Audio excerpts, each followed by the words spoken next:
Okay, so we're going to have a little look at our flap, and the same process for making it will apply regardless of what size Persephone you're doing. I'm doing the regular, so this is the vinyl that I've cut. This is interesting vinyl. It looks a bit like a knit. It's not, it's vinyl. It's a relatively sturdy. It's nice and it's relatively thick, and it's not one of those floppy stretchy ones. I've never sewn it, so I'm not actually sure how it's going to work, but you've got to give these things a go, haven't you? Now if you decide you want to use a magnetic fastener, then now is the time to put one on, using your template to mark where your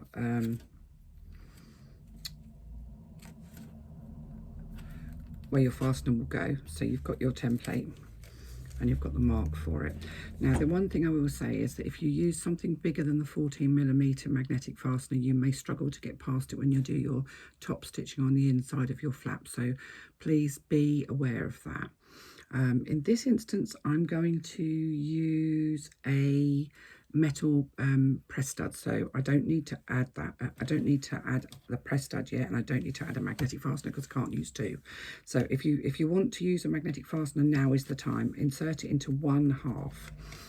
Now if your faux leather is not too thick or not too sturdy, then you can add some additional stabilizer, and I've cut my stabilizer already. And I'm just going to lay that on there. In fact, I'm going to grab a little bit of spray glue.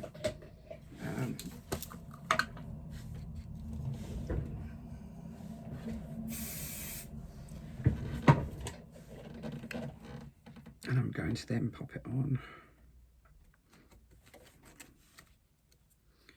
centrally. And some, depends what interfacing or stabilizers you're using. If you're using Peltex, you can sometimes, it's fusible, but not all of them are. And this is a buckram type, stiff buckram that I'm using, and it's, although it is fusible, it doesn't fuse well onto the back of faux leather, so it fuses okay onto fabric but not to faux leather. So I'm now going to take my second part and I'm going to lay the two pieces wrong sides together, and I am going to clip them really well to make sure that the edges match.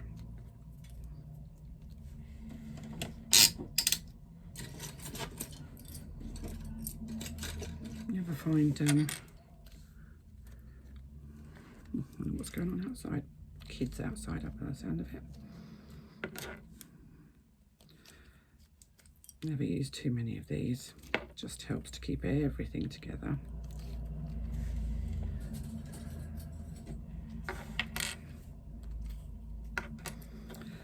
And then I'm going to start at one end and I'm going to top stitch all the way around the outside using an 1/8 of an inch seam allowance. I'm going to use long threads at the beginning and the end. So I'm just going to swivel the camera around a little bit. I need to move you along a little bit so you can see. That's not very stable, is it?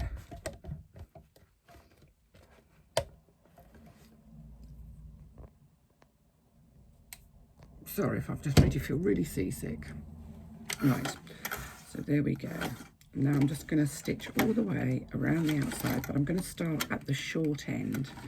There is a mark on the pattern that will show you exactly where to start, and I'm going to stitch at an 1/8 of an inch around the outside of my flap. So let's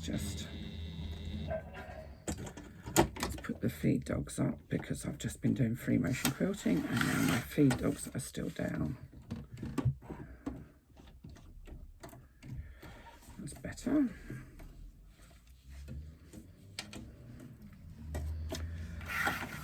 Let's try that again, shall we?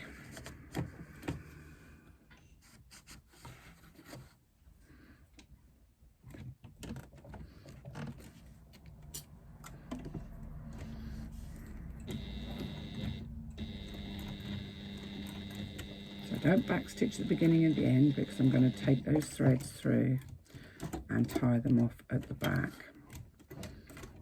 And I can see what's going on outside. It looks like my husband's just about to do a dump trick, so the likelihood is I'm going to have to turn the video off in a second so that I can move my car so that he can get his car out. Not great planning when we bought this house, a house with a driveway that you can get 3 cars on, but everybody has to get off to get the first one off. So you kind of go one behind the other. It's not ideal. Such is life. It hadn't occurred to me that everybody in the house would drive until at some point. I thought when we moved in we had babies, so it wasn't really a consideration.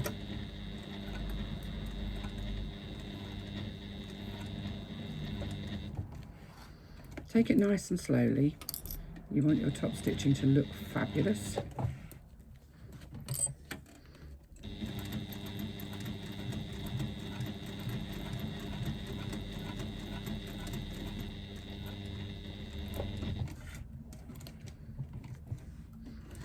You need to hand crank around those curves if you're worried that you can't get them looking tidy.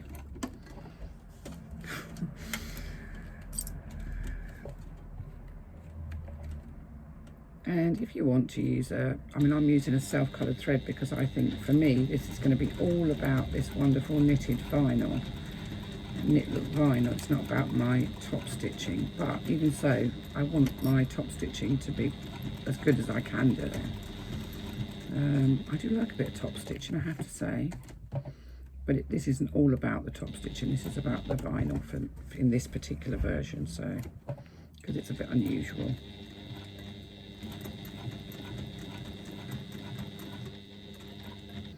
So when you get back to where you started, raise your needle, pull your work out. If you can land in the same hole as you started in, that's even better. And I use a self-threading needle because I like self-threading needles because I'm lazy. And take those threads from the front of your flap through the next hole along in your stitching to the back of your flap and tie off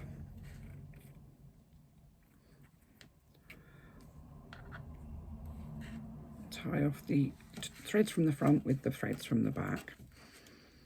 So we're just literally going to do a couple of knots, and don't worry, you won't see this in the completed purse.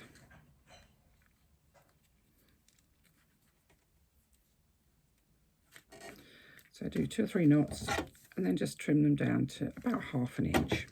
So there's still threads there. I think you can probably see those, but they're only about 1/2 inch long, so I'm just going to tuck those down. Right, now we're going to take our template and we're going to pop our template centrally. Now actually I'm using the one that I've cut for my interfacing here because I don't know what I've done with the other one, but if I put it centrally it'll be absolutely perfectly fine as long as I clip it in place. And what I want to do once I've clipped it in place is I'm going to stitch around.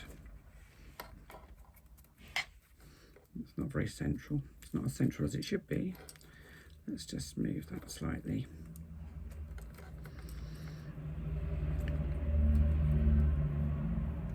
Okay, so what I'm going to do is I'm going to stitch around here, about 1/8 of an inch inside that hole. As long as you keep it consistent, doesn't matter if you're a little bit closer than 1/8 of an inch.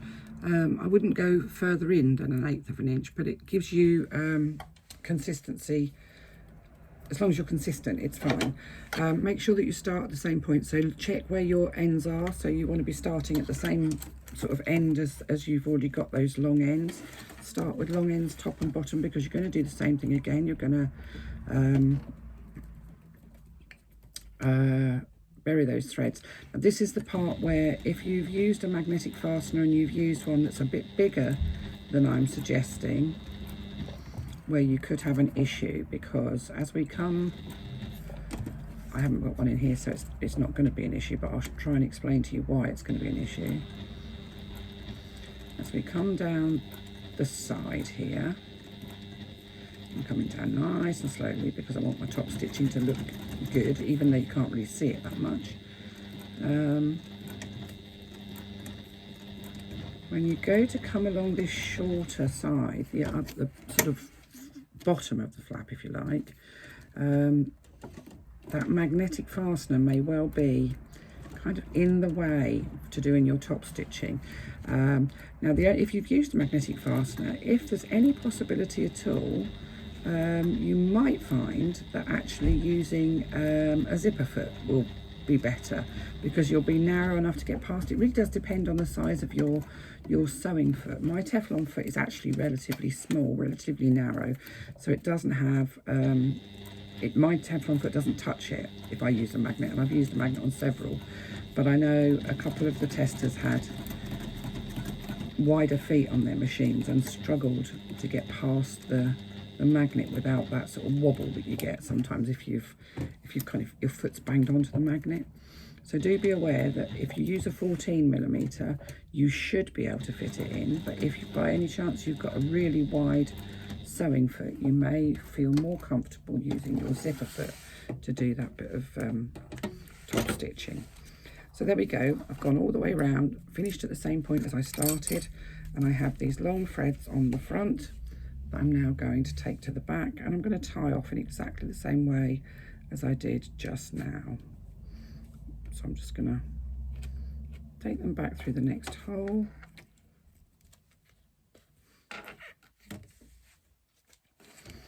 And I'm going to tie the front threads, but goodness me, I'm not sure whose teeth I've got in today. The front threads with the rear threads, the bobbin threads. And again, just taking it down to about 1/2 inch. Now what I'd like to do is just pop a little tiny spot of glue just to hold those threads sort of to the back of the... I'm just literally using the bits that are on the tip of my Fabri-Tac, not actually getting any kind of glue out. It just holds them away from the cuts and things that you're going to do, and from the stitching, so it keeps them where they're meant to be. Right, now we're going to cut out the bit that's in the middle of this flap. Now for me, having done self-coloured thread, that's probably not my cleverest move actually, because I can hardly see where I've actually stitched, but I can see, and I'm just going to cut approximately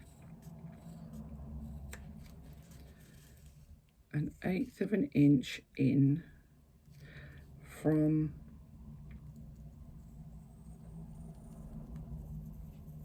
my stitching. Take this slowly. If you've got, if you prefer, you can use a craft knife to do this, and a ruler if you're worried about cutting. And I know it's not everybody's cup of tea, or even those leather cutters that you can get, things that you would use for cutting a hole for your twist locks and stuff. They work really well.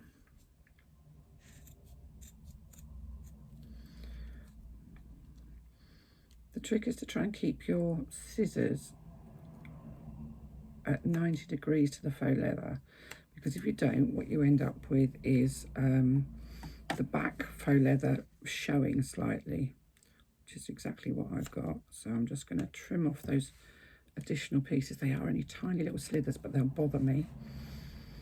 I think this is probably not the ideal thing to be doing in this knitted stuff, but I just think it's really cool. Okay, so that's my middle bit out. Now, if you want to edge your flap, you can use, it's just a tiny little bit there. You can use several things, and I'm going to, if you've got any bits that don't actually match up, I'm just going to grab my leather edge paint stuff.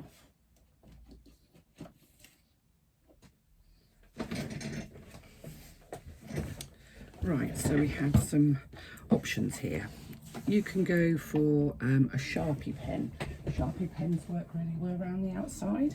They don't give you a shiny finish, but they will cover this white stuff that you see on the edge. Actually, the white stuff looks pretty cool. And you can either do it in the colour that matches, or you could go for a different colour completely. The other option is archival ink. So if you've got archival or waterproof inks, you can use those and you can kind of dip your flap onto it. The only problem with that is it's actually quite difficult to do the inside part with an archival ink pad, unless you've got little tiny ones when you can kind of put it inside and dab it. Or you can use leather edge paint, which is what I'm going to do. So I'm not going to be able to show you the whole process because it takes ages to dry. But what I've got is some edge paint and some foundation. Now you'll get different makes depending on where you are in the country, where you are in the world even. The foundation stuff was something that was recommended to me by Jo over at Country Cow Designs. Her husband's a leather worker, and although I'd had tried leather edge paint before, I'd never managed to get a really good finish, and that's because I hadn't been using edge and a foundation underneath it. So give it a good shake, because it gets a bit thin and runny and kind of settles. I've also got a Fandango tool, and this was an eBay special. The end bit dips in and it's got little grooves in it, so it kind of holds onto the paint, and it spins, so you can kind of get the gist. Now what I haven't got is a swanky thing that holds my faux leather, so I hold it in my hand. Do I get it everywhere? Yeah, I can be a bit messy with it, but the finish is worth it. So just basically dip the tool into the foundation and then just roll it along. And it goes on really evenly with this tool. What you don't want is for it to go running down the side, so it's better to do a couple of, I've discovered myself, a couple of thinner layers than one very thick one. Do be aware that it will, if you get it anywhere, you can rub it off. Anywhere that you don't need it, that is, you can rub it off. And I try to be impatient with this because it does take ages. That's why I've tended to not use it. Try to be impatient and sort of do the top coat before this is dry. Don't do it, you won't get a decent effect. Ideally you need to do the edge foundation one day, leave it overnight is what I do. I've tried to do it after 3 or 4 hours and it still feels a bit tacky, so not worth it. So go all the way around.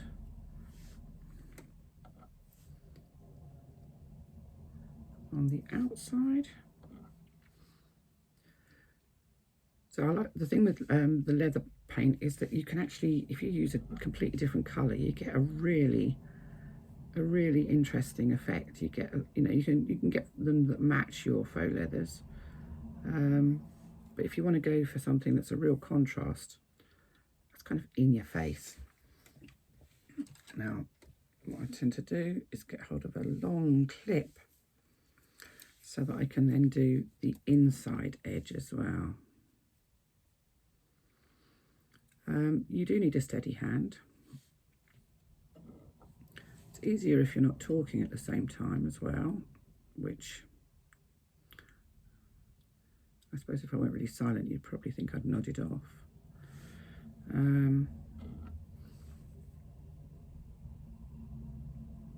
But yeah, so that's what we're going to do. I'm going to go all the way around, and obviously I'm not going to be able to show you the second coat because that's going to have to be done tomorrow. So I'm going to pop this one away, and when I come back with the next video, it will miraculously be all done. For those of you in the UK, this foundation stuff comes from a place called the Identity Store. Once again, thanks very much to Jo at Country Cow Designs, who gave me the heads up with that one because I didn't know, and I'm always grateful to anybody that's prepared to share where they get stuff, or the right way to do it. I just had never found anything online that gave me more of a clue how to do this. So, well, certainly not in this country. I know in America you've got lots of edge paint. Is it Guardia, I think it's called, or Gardini or something like that. And perhaps some of those don't need a foundation, but certainly what I've managed to find in the UK does. So that's all done, all the outside edges and all the inside. You can see it looks white, it looks a bit like thin PVA. It will dry clear, so there won't be any colour on it. But basically what it does is give a nice smooth finish along the, excuse me, along the edge of your faux leather, which once it's on, I'll probably do 2 coats. Once it's dry, if it feels a bit bumpy, and sometimes it does because sometimes my cutting's not as good as it should be, I've got some little, they're like an emery board, but they're designed for doing your nails. I can just run across it if it's got any little bumpy bits, and I can use one of these, as I believe they're called burnishing tools, and it just kind of, I just run it across it, and it just helps to smooth it out before I use my edge paint. And I apply the edge paint using the same tool in exactly the same way, and again I leave it to dry, because if you don't, you just make a mess, an awful mess. It does give a really nice finish, and it's shiny. I think you probably can get matte ones as well, but the ones I've got are shiny. So I just hang that up, literally to dry, and let it sit there, and I'll come back to it later when it's dry. So that's edge paint. So I'm not an expert, so please don't quote me on every single thing I've said there. This is how it works for me. This is what I use. I don't really work with leather, so you know, it's not something I use very often, but for this, where it's lots of raw edges, I just think it's cool. Equally, a Sharpie will work just as well. You don't get a shiny finish, but it's not too expensive either. So there you go. Those are 2 options, and we will come back. Well, I'll come back once I've got this finished, this flap done, and we'll talk about how we install it onto our exterior panel.